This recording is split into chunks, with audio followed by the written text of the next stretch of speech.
Australia সিরিজে কি ফিরবেন সাব্বির রহমান? জোর আলোচনা টাইগার ভক্তদের মাঝে। বাংলাদেশ বনাম অস্ট্রেলিয়া সিরিজ সামনে রেখে এখন ক্রিকেট পাড়ায় সবচেয়ে আলোচিত প্রশ্নগুলোর একটি সাব্বির রহমান কি আবার জাতীয় দলে সুযোগ পাচ্ছেন? একসময় বাংলাদেশের মিডল অর্ডারের অন্যতম ভরসার নাম ছিলেন সাব্বির। তার আগ্রাসী ব্যাটিং, দারুণ ফিল্ডিং আর ম্যাচ ঘুরিয়ে দেওয়ার ক্ষমতা এখনও অনেক ভক্তের মনে জায়গা করে আছে। সাব্বির রহমান তবে অস্ট্রেলিয়ার বিপক্ষে আসন্ন সিরিজের সম্ভাব্য স্কোয়াডে এখন পর্যন্ত সাব্বিরের নাম দেখা যায়নি।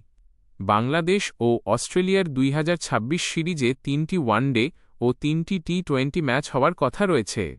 তারপরও ভক্তদের আশা শেষ হয়ে যায়নি। ঘরোয়া ক্রিকেট ও ফ্র্যাঞ্চাইজি লিগে সাব্বিরের অভিজ্ঞতা এবং আগের আন্তর্জাতিক পারফরম্যান্স তাকে আবার আলোচনায় এনে দিয়েছে। অনেকেই মনে করছেন, শেষ মুহূর্তে সুযোগ পেলে তিনি হতে পারেন বাংলাদেশের জন্য বড় চমক। এখন দেখার বিষয়, নির্বাচকরা কি অভিজ্ঞ সাব্বির রহমানের ওপর আবার আস্থা রাখবেন, নাকি তরুণদের নিয়েই অস্ট্রেলিয়ার বিপক্ষে নামবে টাইগাররা।